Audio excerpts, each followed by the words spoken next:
Today, the results are in from the European Parliamentary elections, so we bring you the major stories from France, Germany, Hungary, the Nordic countries, and more. From TLDR News, this is your daily briefing for Monday the 10th of June, 2024. Our main story is that, as predicted, far-right parties have made significant gains in Europe's biggest countries, France, Germany, and Italy, and will make up around a quarter of the total seats in the European Parliament. In France, the Rassemblement National, or RN, led by Marine Le Pen, stormed to a resounding victory with 31.4% of the vote, more than twice that of the Besoin d'Europe alliance, which includes Macron's Renaissance Party, on only 14.6%. Shockingly, Macron then announced a snap legislative election to be held within the next 30 days, opting to let the French electorate, quote, make the best choice for themselves and for future generations. One possible theory is that he's taking the risk in the hopes that if the RN win the parliamentary election and fail spectacularly in the next few years, it will neutralise them ahead of the 2027 presidential election, in which Le Pen is currently a favourite. Similarly, Germany's current government suffered heavily too. Both the centre-right Christian Democratic Union, which won 30%, and the far-right Alternative für Deutschland, with 15.9%, finished ahead of Chancellor Olaf Scholz's centre-left Social Democratic Party, which recorded only 13.9%, 2 percentage points lower than in 2019.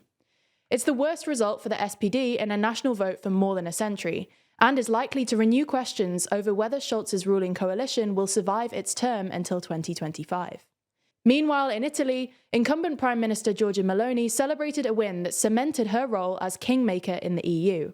Her Brothers of Italy party came first, claiming 28.6% of the vote, 3 percentage points ahead of the liberal Partito Democratico. As the de facto leader of the EU's right-wing European Conservatives and Reformists, or ECR bloc, Meloni's support has been targeted by basically all of the European right, and it's now up to her to decide which parties she wants as her allies.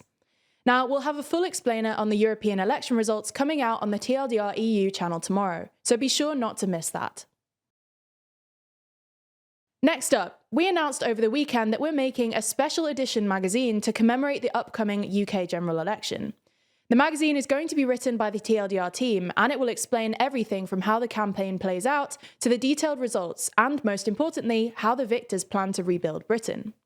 It's not just the UK though. Half of the magazine will also be dedicated to stories from around the world, including the war in Gaza, the European Parliament election, the US election, the rise of the right in Europe, and more.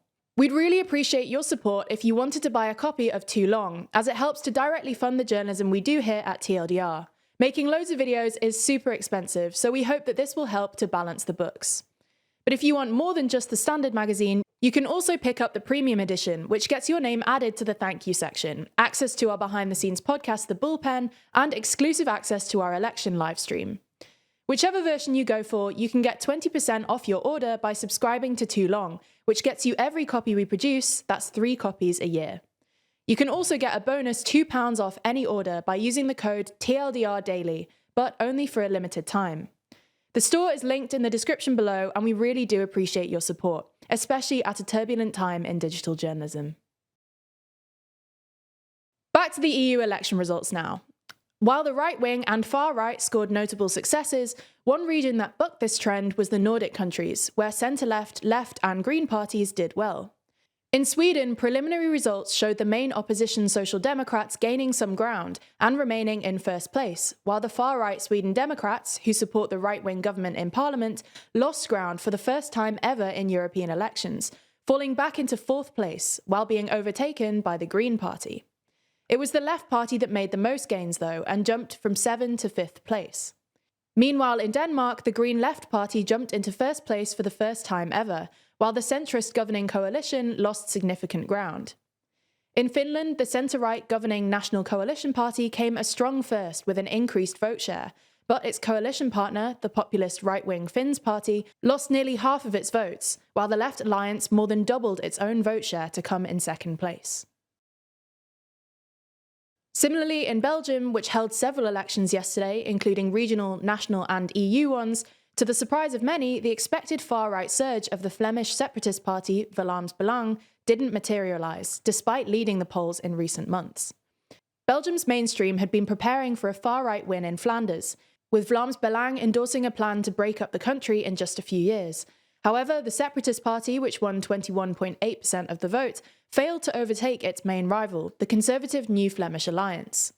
The New Flemish Alliance came out as the big winners of Belgium's Super Sunday elections and remained Belgium's biggest party with 25.6% of the vote. Belgium's Prime Minister Alexander De Croo and leader of the liberal Open VLD party announced he will resign after his Flanders-based party lost a lot of ground in the region. The elections and their results set up Belgium for a new period of mammoth government formation negotiations on both the regional and federal level. A big surprise was in store for the Hungarians, where Prime Minister Viktor Orban's ruling Fidesz party lost ground with perhaps its worst score in its 14-year rule. Amid a record-high voter turnout, Fidesz came out on top at 44%, but well down from the 52% it won in the last EU elections. Grabbing 30% of the vote was the new centre-right TISA party of Peter Magyar, who in the past few months has emerged as Orban's main challenger and political rival. Magyar has drawn huge crowds at recent rallies by railing against a system firmly under the control of Orban. He described Sunday's vote and Orban's stumble as the beginning of the end of Viktor Orban's power factory.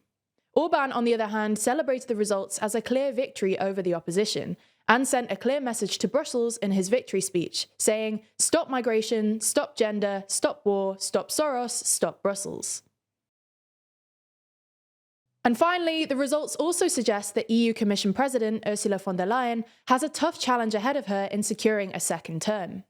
Whilst her centre-right European People's Party, or EPP, remained the largest group in Parliament, securing 184 seats, her other centrist allies didn't perform so well. This explains why she's been looking further to the right for support, notably from the ECR bloc of Giorgia Meloni. Essentially, this is because von der Leyen needs a straight majority of votes from MEPs in the chamber to be elected. In 2019, she managed this by just 9 votes, and this time round it could be even tighter. 2 blocs that previously backed her, the centre-left Socialists and Democrats and the Liberal Renew, have already signalled they may block her candidacy if she decides to work with Meloni, which could leave her short of a majority.